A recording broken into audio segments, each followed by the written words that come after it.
Hello everyone and welcome back to my channel Edmond Mindaros, and for today's quick tutorial I'm going to show you guys on how to remove the news speed widget on your Windows 11 or Windows 10 computer. And without further ado, let's go ahead. So all you have to do is to open up on the search menu, and then dito ay kailangan mo lang i-type yung CMD or ito yung tinatawag na command prompt, and then kailangan mo lang mag-right click. And then sinik mo lang dito yung run as administrator.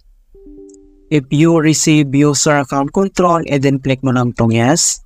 And then dito sa administrator command prompt ay kailangan lang natin i-enter yung command keyword na widget and install Microsoft Windows .client.webexperience-cw5in1h 2txyawy.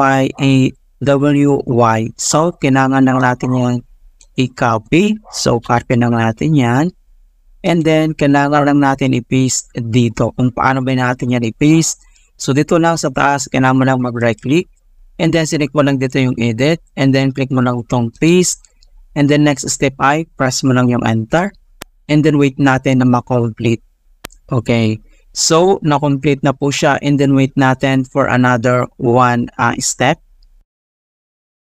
Alright, so makikita mo na dito na starting package uninstall successfully. So, ang next step na ating gagawin, so close lang natin tong CMD, and then dito lang sa start menu at kailangan lang natin mag-restart.